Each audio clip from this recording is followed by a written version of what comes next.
Once again, welcome to Farmers Diary channel. My name is Femi. Today episode, once again, is all about the prerequisites of the categories of the visa application in Mexico Embassy. But this particular episode will be on student permit. Student permit. That is, we call it temporary student permit.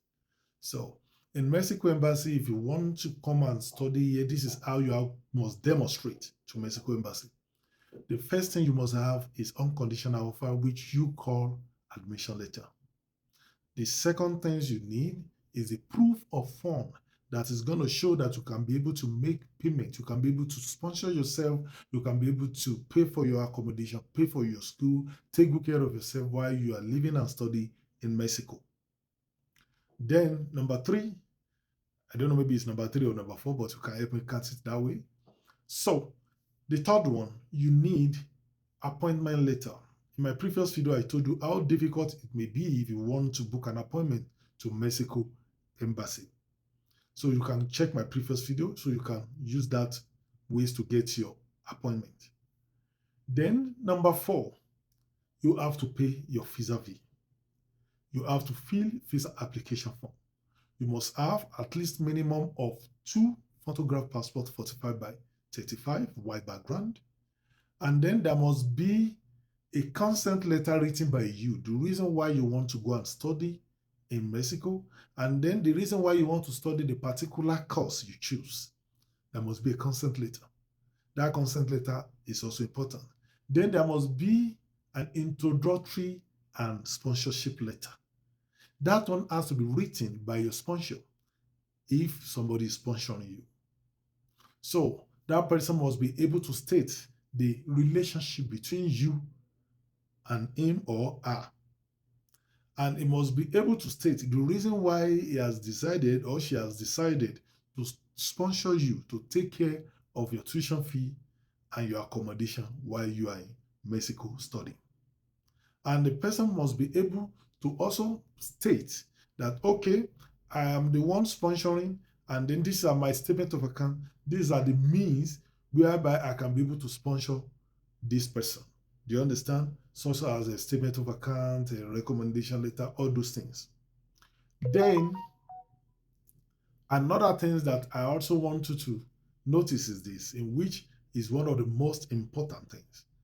Make sure that when the school is sending you your unconditional letter, tell the school to forward the same unconditional letter to your High Commission back home. Very, very important. So, this is not among of the prerequisites. This is what I wanted to say right now, but I just want to take this in right now. If you are coming for masters as a science student and you have good grade, Mexico, especially in northern part of Mexico, they have opportunity of scholarship. I can still see like more than 10 people that I've known studying here and still getting salary of minimum of $1,000. So you can just search for those schools online.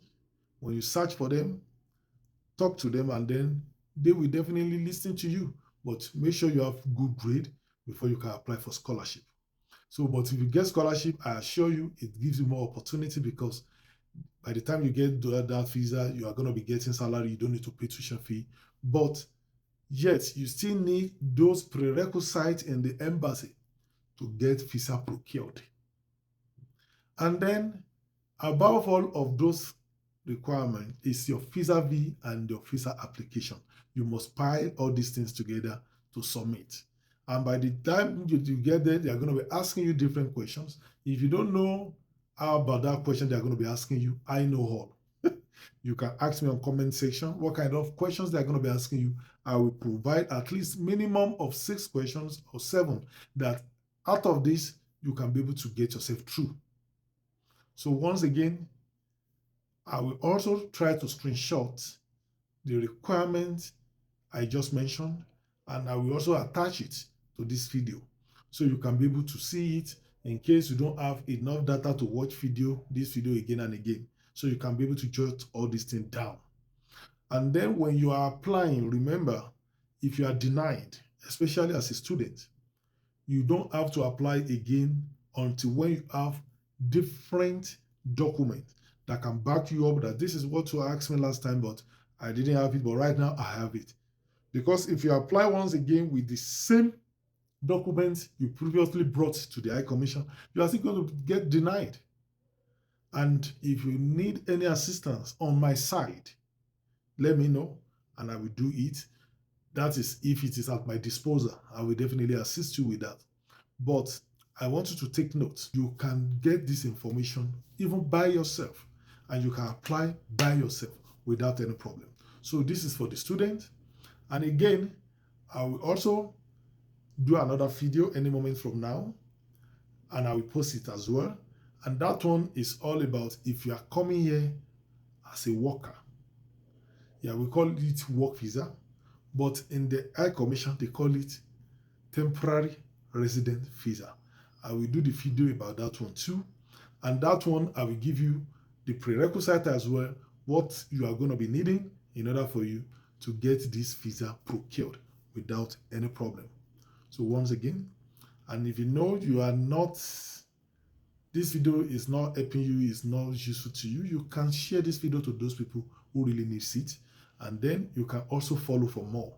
So like I said earlier, I will be doing another video and I will be uploading it.